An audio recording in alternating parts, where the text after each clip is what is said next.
안녕하십니까. 부동산을 잘하는 아빠 부자라빠입니다. 오늘부터는 그 부자라빠의 경매 공부하기를 통해 경매에 대해서 좀 자세히 알아보도록 하겠습니다. 우리는 살면서 부동산과는 그런 밀접한 관계를 맺게 되고, 그래서 부동산에 대해 관심을 갖게 되면 또 자연스럽게 부동산 경매에도 눈이 가게 됩니다. 아무래도 부동산을 싸게 살 수 있다는 이점이 있고, 상대적으로 적은 돈을 가지고도 발빠르게 부동산을 매매하여 수익을 얻을 수 있기 때문이 아닌가 생각이 됩니다. 하지만 세상에 쉽게 돈 버는 일은 없습니다. 부동산에 대한 경매도 해당 분야에 대한 지식을 먼저 익히고 그 이후에 실제적인 경험을 해야 실수를 안 하게 될 것입니다. 계략적인 경매 프로세스는 경매 신청 접수 및 경매 개시 결정, 배당 요구의 종기 결정 및 송달, 입찰, 낙찰, 배당, 명도 등의 순으로 이루어집니다. 부자라빠의 경매 공부하기 첫 번째 시간인 오늘은 부동산 경매의 프로세스에 대해서 살펴보도록 하겠습니다. 첫째는 경매 신청 접수 및 경매 개시 결정입니다. 경매는 일단 채권자가 자신의 돈을 회수하기 위해 법원에 신청을 하면서 시작이 되며 임의 경매와 강제 경매로 구분할 수 있습니다. 사실 경매 받는 사람 입장에서 볼 적에 그 구분이 별로 중요하지는 않지만, 굳이 설명을 하자면 은행에 대출을 받고 돈을 제대로 안 갚으면 은행이 설정한 근저당을 근거로 경매를 신청하는 것이 임의 경매이고, 개인 채권자가 소송을 통해서 승소 판결을 받고 법원에 경매를 신청하는 것이 강제 경매입니다. 법원에서는 그 경매 신청 서류를 접수를 하고 서류를 검토해서 이상이 없으면 부동산을 압류하고 경매 개시 결정을 내리게 됩니다. 이때 법원에서는 집행관이 직접 현장을 방문하고 조사를 해서 현황 조사서를 작성을 하는데, 이 현황 조사서는 기본 정보, 부동산 현황, 점유 관계 조사서, 임대차 관계 조사서 등으로 이루어져 있습니다. 그리고 감정평가 회사에 의뢰를 해서 감정평가서를 작성하게 하는데, 이때의 감정가는 근래 거래 가격과 인근 거래 사례 등을 분석을 해서 작성을 하게 되며 경매를 진행하는 데 있어서 기준과 참고가 되게 됩니다. 그런데 이 감정가의 산정 시기와 실제 경매를 하는 그런 경매 기일과는 약 6개월간의 시간 차이가 있기 때문에 가격상의 괴리가 존재할 수 있다는 점은 유의해야 합니다. 입찰자들이 매각 물건에 대한 중요 정보를 알 수 있도록 매각 물건 명세서가 작성이 되는데, 해당 물건의 거주자가 집주인인지 임차인인지, 그리고 임차인이 있다면 임차인에 관한 내용 등이 정리되어 있습니다. 이 매각 물건 명세서는 첫 입찰 기일 일주일 전에 게시가 되며 새로운 접수가 있으면 수정이 될 수 있습니다. 이러한 그 조사 내역은 대법원 경매 정보 사이트에 게시되고 있고 무료로 사용도 할 수가 있습니다. 또한 그 스피드 옥션, 굿 옥션, 지지 옥션과 같은 유료 경매 사이트를 통해서도 볼 수가 있습니다.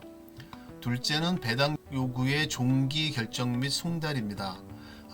경매가 시작이 되면 법원은 채권자들이 배당 요구를 할 수 있는 기간을 정하고 배당 요구 종기를 공고를 하며, 이때 채권자들은 배당 요구를 해야 해당 물건의 낙찰 시에 돈을 배당을 받을 수 있습니다. 또한 법원은 채권자, 채무자, 임차인, 그리고 낙찰자와 같은 이해관계인들에게 경매 진행 과정을 우편으로 계속 알려주는데 이를 송달이라고 합니다. 송달에 드는 비용을 포함해서 경매에 필요한 비용은 경매 신청자가 선납부를 하고 이후에 나중에 배당할 때 제일 먼저 차감을 하게 됩니다. 셋째는 입찰입니다.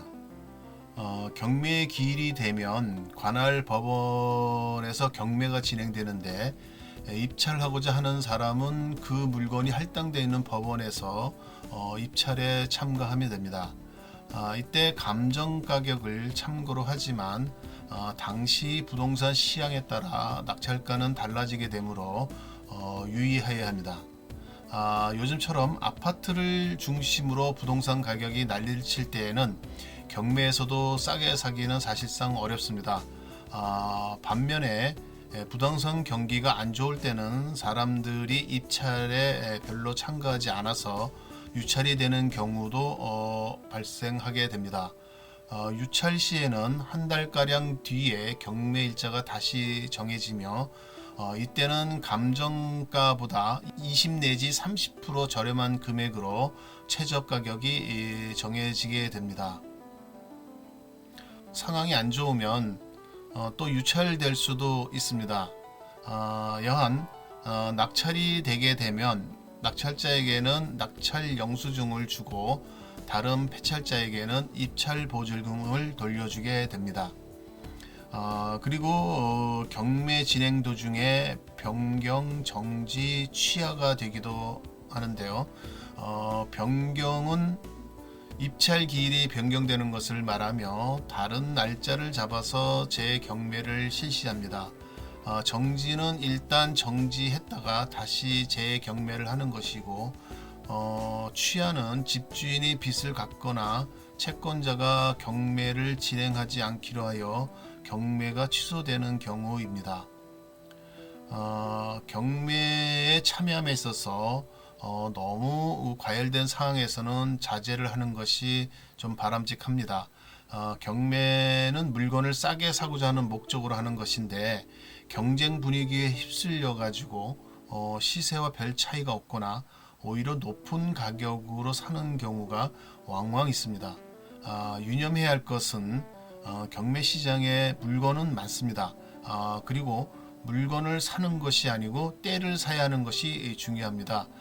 장기적인 관점에서 부동산 호황기보다는 침체기에 저렴하게 부동산을 구입해서 향후 호황기에 파는 것이 현명한 투자 방법이 아닌가 생각이 듭니다.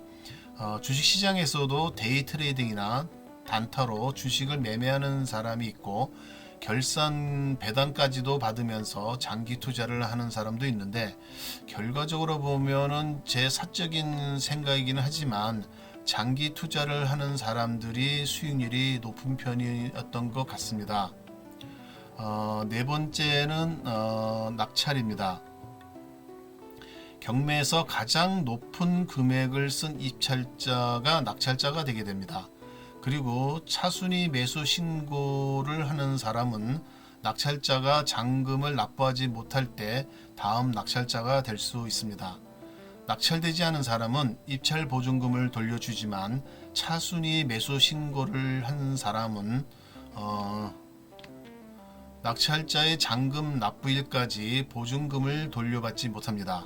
그러므로 차순위 매수 신고는 낙찰자가 잔금 납부를 하지 못할 것으로 예상되는 그러한 경우에 하는 것이 좋습니다. 낙찰자가 잔금을 납부할 것이 확실한데 내 돈을 굳이 묶어두면 안 될 것입니다. 자금 사정도 넉넉지 않은데 다른 좋은 물건 찾아서 거기에 보증금을 쓰는 것이 훨씬 나을 것입니다. 다섯째는 배당입니다. 낙찰 후 일주일이 경과되면 매각 허가 결정이 납니다. 만약에 이해관계인 중에서 매각에 이의가 있으면 그 일주일 안에 매각 불허 신청을 해야 합니다. 이 매각 불허 신청도 절차상의 문제나 법원도 알지 못하는 그러한 결정적인 문제가 있을 때 받아들여지게 됩니다. 별 문제가 없으면 낙찰 후 약 4주 전후로 잔금 납부기일이 정해지고 그때까지 낙찰자가 잔금을 납부하지 못하면 보증금은 이후에 배당금에 합쳐져서 채권자들에게 배당을 하게 됩니다.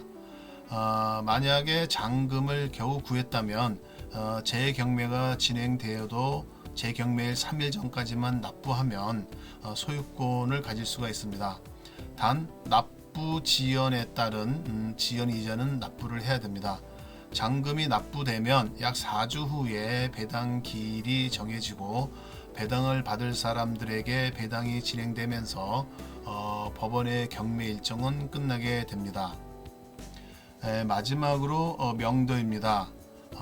법원은 배당을 함으로써 경매가 종결되지만 낙찰자 입장에서는 진정한 경매 종료는 명도입니다. 명도란 해당 물건을 점유하고 있는 집주인 또는 임차인에게서 최종적으로 물건을 넘겨받는 것입니다. 낙찰자에게는 이 명도가 깔끔하게 이루어지는 것이 매우 중요합니다. 현장에서는 배당에 불만인 임차인 등이 점유하고 있는 물건을 명도하지 않아서 문제가 생기는 경우가 왕왕 있습니다. 경매에 입찰하고자 하는 경우에는 깔끔한 명도까지 고려하여야 할 것입니다. 그러기 위해서는 권리관계 분석 등을 통해서 철저하게 해당 물건에 대해서 파악하고 가능성 있는 물건에 대해서 참여를 해야 할 것입니다. 오늘은 부자라빠의 경매 공부하기 첫 시간으로 경매의 프로세스에 대해서 간단히 알아보았습니다. 다음 시간에는 부동산 경매 물건의 종류에 대해서 좀 알아볼 예정이고요. 이후로 시리즈로 계속 진행을 할 것이니까 관심을 가지고 계속 지켜봐 주시기 바랍니다. 구독, 신청과 댓글은 저에게 힘을 줍니다. 감사합니다.